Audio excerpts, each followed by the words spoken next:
Good morning, ladies and gentlemen, and welcome to this very exciting segment. Hey, I am back. Well, back on Arabic Show because I did go to Malaysia and there was the deadline for the newspaper and few other things happening in between. So here we are, back on track. Hey, what a lot happening out there today. Yesterday we got the news about the Premier's resignation. So she finishes as the Premier of Queensland by this Friday and as a member of Inala by the end of the month. So what that means that a by-election will be called. And we know that Stephen Miles has put his hand up to be the leader. We will see what happens and we will keep you updated. But today in this segment, we are going to look at the citizenship ceremony that takes place at Brisbane City Hall.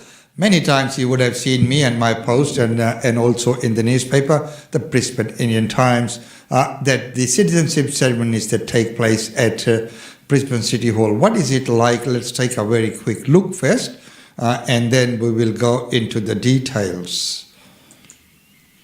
So there you are. This is after the reception. Everyone gets together at the hall upstairs in Balmoral Room for a post ceremony reception, and this is the actual stage in the wall, and the dome is also really well lit up in all the colors, and of course the welcome to country. Then the presiding officer is Lord Mayor, and he also recites a very wonderful story of his parents and how his father sat in that same room, and at that time the Lord Mayor then, Clan Jones, gave his dad the citizenship at that time. So it's wonderful to see that that happens, and it's again going to be happening on probably this Wednesday, and so once a month. That does take place in Brisbane City Hall, and as you can see, the Lord Mayor becomes very popular with everyone wanting to have a photo with the Lord Mayor himself, and then after the ceremony, the host families and the representative families do come up on the stage, and they are then given a chance to talk. The representative family and one person gets a chance to speak and talk about where they have come from, about their journey and everything in there. So we have lately seen that there's a lot of people from the Indian background who are taking up citizenship, and which is very good to see as well. So there you are, ladies and gentlemen. So right now, let's go and take a look at some of the events that actually takes place during the ceremony.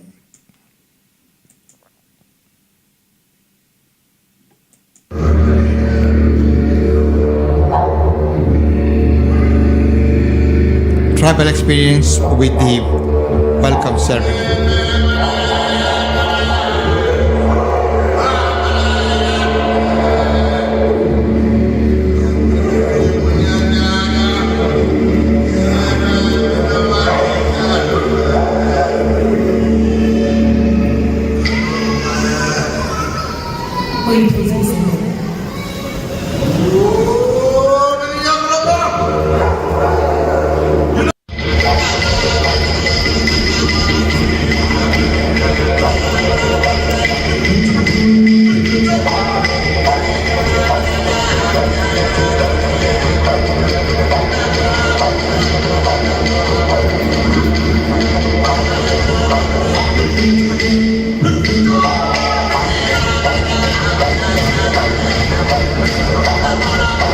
A welcome ceremony by the Nunakal group.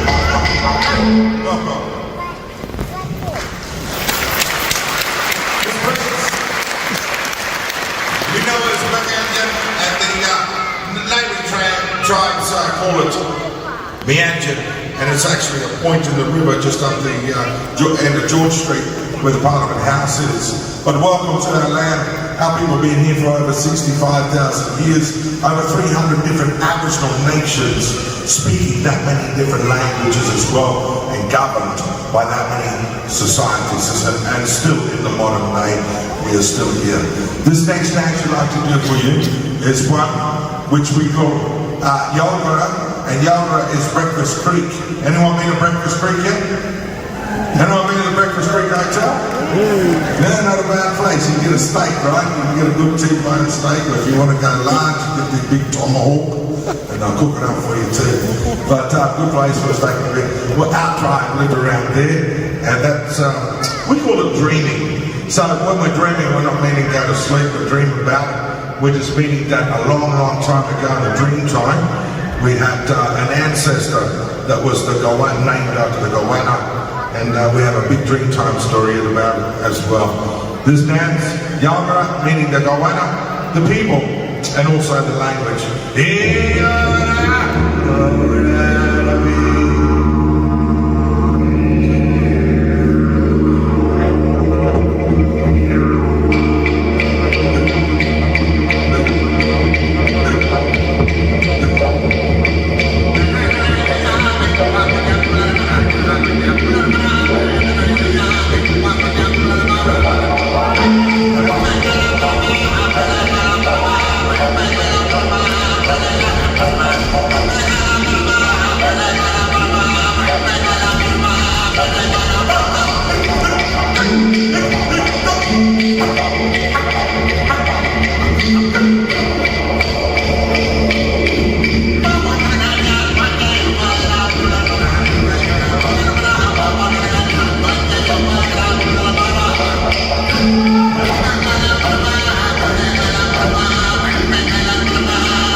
I'm your MC for this evening. Now, I am growing a moustache for Movember, and a few of my colleagues who are here have started calling me Ned Flanders. I am answering to both. Just so you know, if you say, hey Ned, I will turn around. I am delighted to welcome you all to your citizenship ceremony. Would you please put your hands together again for the Royal Navy Band and Tribal Experiences.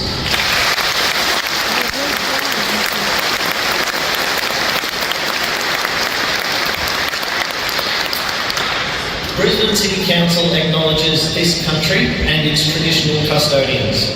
We acknowledge and respect the spiritual relationship between traditional custodians and this country, which has inspired language, songs, dance, law and dreaming stories for over many thousands of years. We pay respects to our elders, those who have passed into the dreaming, those here today and those of tomorrow. May we continue to peacefully walk together in gratitude, respect and kindness, in caring for this country and one another. I'd also like to acknowledge our distinguished guests. Joined here on stage with me is the Right Honourable the Lord Mayor of Brisbane, Councillor Adrian Schrinner.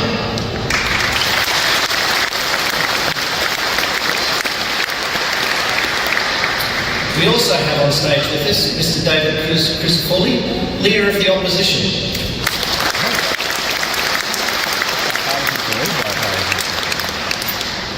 Now, ladies and gentlemen, can we please have a rock star welcome for Mr Mikey Webb, our Auslan interpreter.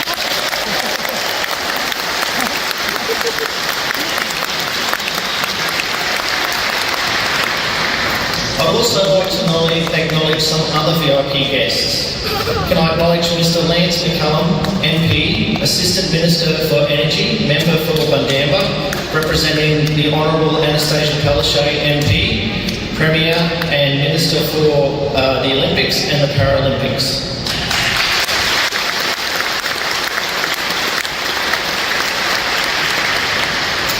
Can I also acknowledge one of my colleagues, Councillor Sandy Landers, Councillor for Brackenridge.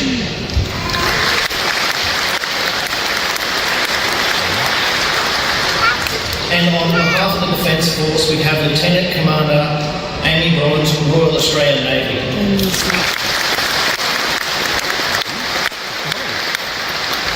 And from the QPS, Queensland Police Service, we have Inspector Matthew Ryan, Queensland Police Service, representing Commissioner Katrina Carroll, APM.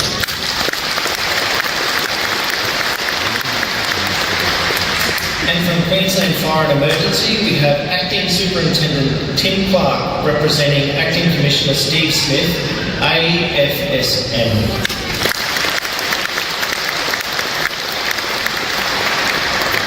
We also have members of the Lord Mayor's Multicultural Roundtable with us, and they are Mr. Umesh Chandra OAM, representing the GOPIO International.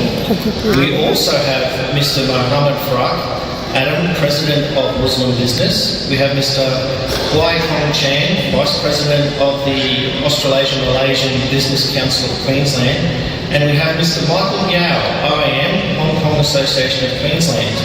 And we also have representatives from Home Affairs and other multicultural organisations and communities. But most importantly, ladies and gentlemen, we have you here tonight. So I welcome everybody here today.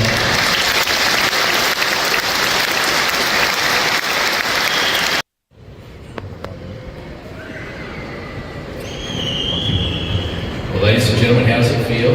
Because it is official, you are now Australian citizens.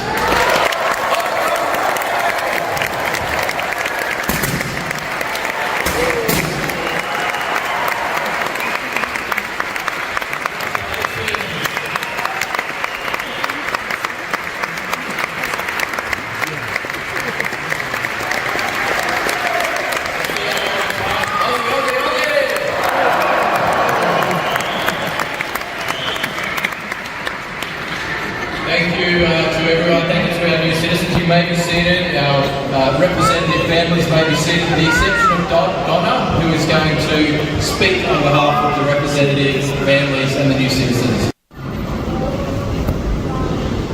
Good evening, everyone. Firstly, I would like to say, on behalf of my family and I thank you for the honour of speaking to you all tonight. I may cry. I thought IELTS was bad, but this is something else.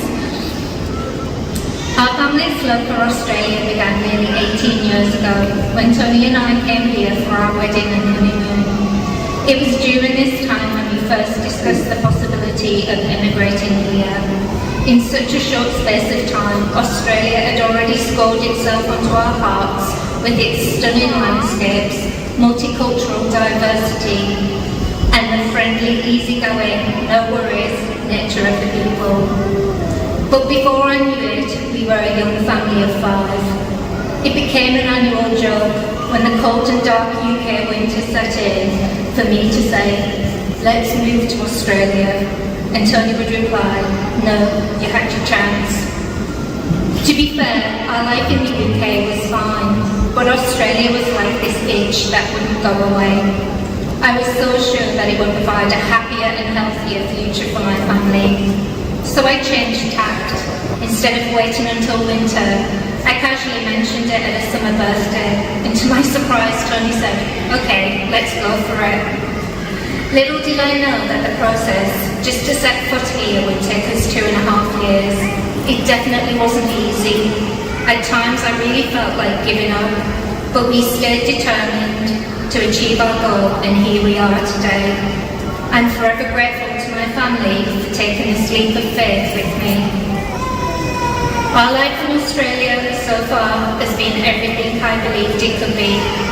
The boys have had opportunities for sport support and education in Brisbane that would not have been possible in the UK. We have all been warmly welcomed into the community. We feel respected and that our contribution matters. And the boys have formed good friendships that will last beyond childhood. As part of my nursing job, transporting Queensland's sick newborn babies between hospitals for specialist care, I am lucky enough to occasionally fly by helicopter over the city. I do not need to tell you all how beautiful Brisbane is, but I do pinch myself at how blessed I feel to call this place home. Tonight's citizenship ceremony is the final piece of our immigration jigsaw, but really we're still at the start of our lives here and moving forward, so proud to do it as Australians. Congratulations everybody.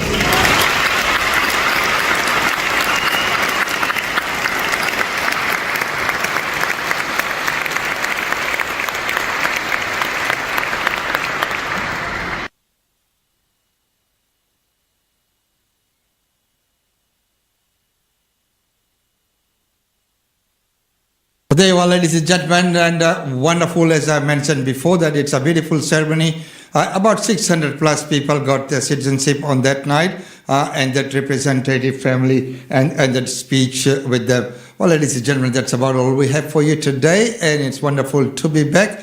And we will see you again tomorrow with another episode. But the breaking news is the Premier has resigned from politics. He will be finishing up as the Premier on this Friday, and he'll be finishing up as the member for Inala by the end of this month. That calls for a by-election, and we know that Stephen Miles has put his hand up as well to be the Premier of Queensland.